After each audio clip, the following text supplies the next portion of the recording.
Hey y'all, thanks for joining me today. My name is Stacy Savage and I'm founder and CEO of Zero Waste Strategies. We're an environmental consulting firm and we specialize in waste reduction for corporations, institutions, local governments. Today we're going to drive a topic that is more important than ever, and that's why businesses must continue and even amplify their sustainability goals regardless of shifts in political priorities after this last election.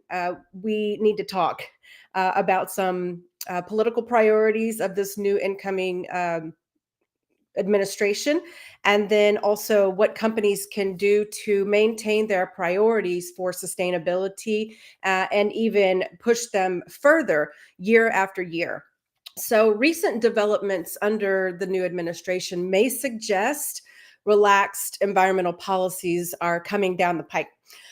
So, think about reduced regulations and lifting of longstanding environmental and corporate pollution policies. So, here's the truth: sustainability is not just about compliance, it's really about staying competitive, meeting global market demands, aligning with the values of younger, socially conscious shoppers. So let's talk about why sustainability is still the smartest path forward and how your business can thrive while embracing green practices. So, number one, uh, you know, global trends are really unstoppable, no matter really who's in office in which country. Trends trend. So many global players like the EU and China, they're actually strengthening their green regulations. So if your business plans to operate internationally, staying sustainable is not going to be an option. And you have to really take a look at your supply chain and your demands, your consumer demands, your supply demands. Many large corporations require their partners to meet sustainability standards in order to do business with them.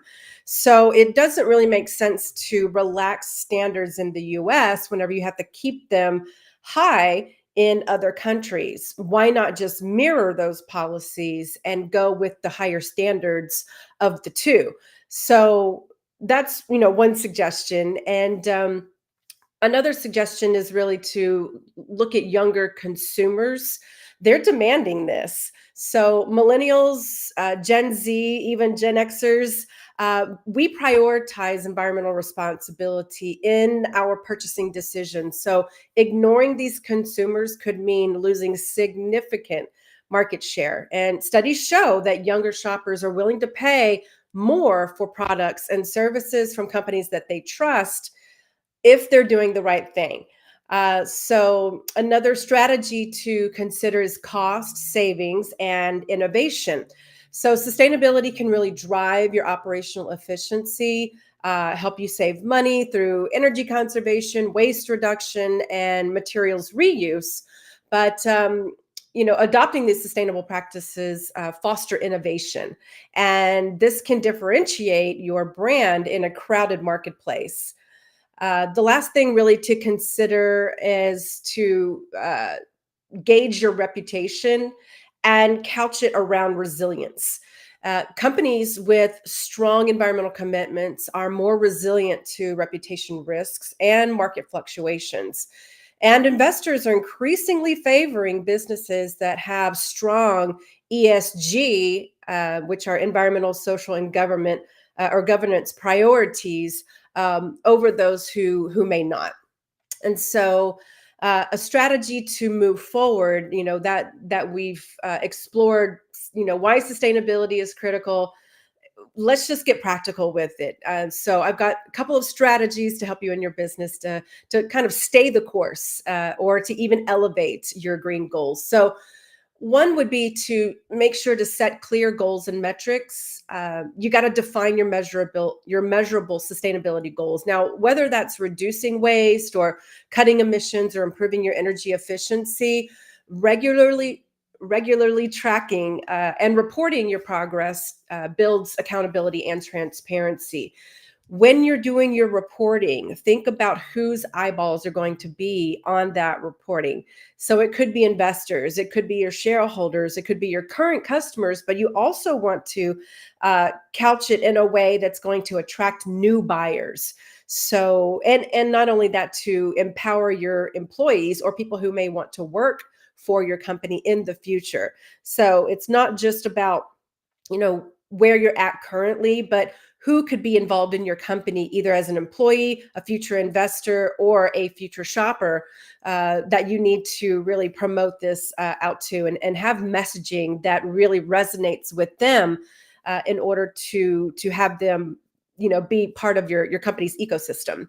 So you'll also want to engage in a fun way your employees and shareholders. Of course, sustainability always starts from within, but you got to educate your employees on your green initiatives as a company, empower them to contribute to the overall process. They need to feel that they're valued in the grand scheme of things, that they're one small action at the recycling bin, or they're one small action in composting their food waste, will make a difference on a collective basis further down the line. So making sure that your company is tracking these statistics and your metrics is really important to report it back. And maybe that's something that you don't necessarily want to put into your annual sustainability report, but it could be something that is on the intranet, inside your internal communications for your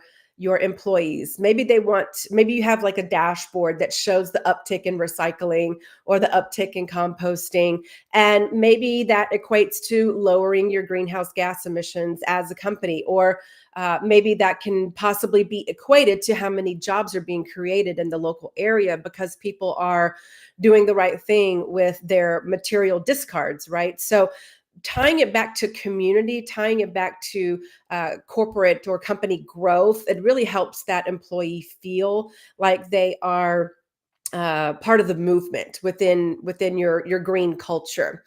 And so you want to share that progress with your customers, shareholders, your partners, and that just strengthens your front as a company, but also opens up the door to collaboration with other partners as well. So being very transparent and making sure that those numbers, look good, and because you're doing the work and you've been tracking it, and then also putting forth commitments that you'll do better year on year. So maybe laying out a strategy of how you're going to get to the goals if you're just not there yet. And don't be shy and not report bad results. You want to make sure that the reality is in front of people, that they can see it with their own eyes and they can determine, okay, I want to get more invested in my company's green policies. I'm going to do a better job, with water conservation, or with how I handle my waste, and really have them take an internal evaluation of their effectiveness as an employee, and giving the training necessary, the empowerment, the skills, the tools that they need in order to help the company drive that green culture. You're also going to want to innovate in your product and service designs.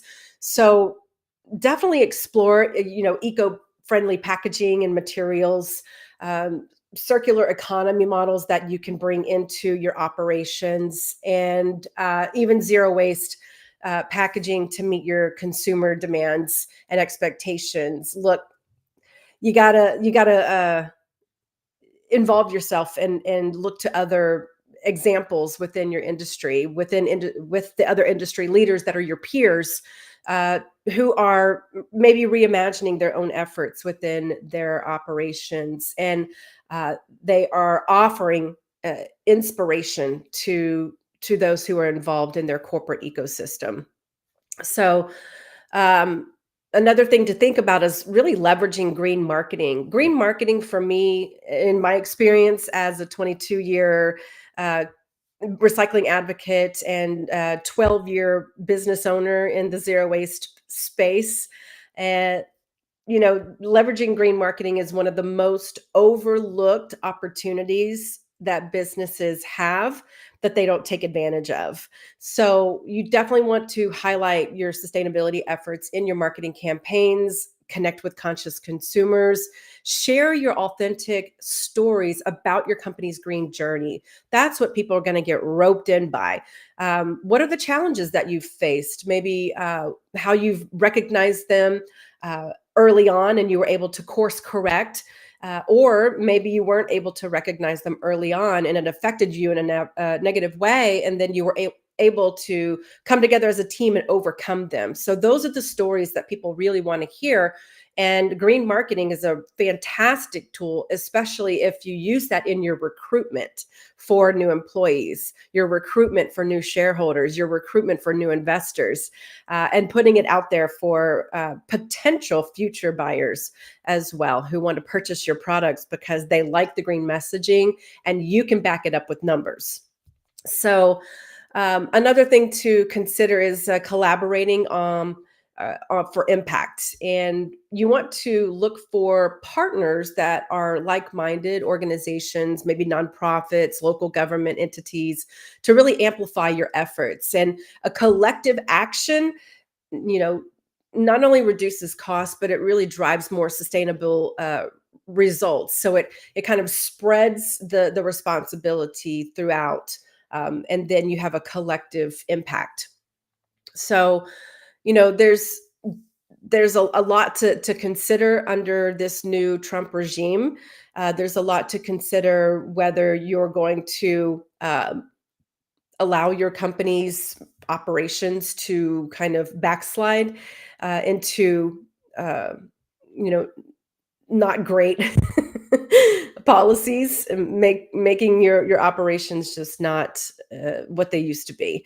um, and this is kind of pre 1970s, whenever the EPA kind of came into effect, and these corporate pollution reduction policies started to affect big businesses, small businesses, and helping them understand how they need to be sustainable and responsible as well, and have accountability to the public and to protecting our environment. So I implore every person who's watching this, if you're part of a company and you have, some kind of pull within your company, or if you see a company that you really value, that you do a lot of business with, whether you're just a consumer or whether you're another business, and you start to see their operations or policies start to backslide, you start to see some, not so great language in new reporting, it's okay to call them out on that. So being able to drive these demands through the market demands, can be very impactful, especially if they know that it might affect their bottom line. So while policies might shift, the principles of sustainability are here to stay. Businesses that embrace these values will thrive in the long term by saving costs, building trust, and attracting more customers, and maybe some even new recruits that align their values with your green policies. So remember, your efforts are not just about reducing waste or cutting emissions, they're about building a legacy for your entire business. A business that's responsible, that's respectful, and that's resilient. So I challenge you to actually double down on your green agenda. Uh, Share your progress, inspire others to do the same in your industry. And if we all just take small, consistent steps, we can create a significant impact out there together. And I appreciate you tuning in for today. If you have any questions, or if you want to learn more about my company's zero waste strategies, our consulting services, you can always reach out to me either on LinkedIn, or on our website, which is zerowaste.org. That's the number 0waste.org. You can also reach us at 512-693-7677. I really want to move forward on these green agendas. We want to help you do that, because the planet, your customers, your employees, and your business deserve nothing less. Thanks so much for joining. I sure do appreciate it. We'll be back next Wednesday. Thank you.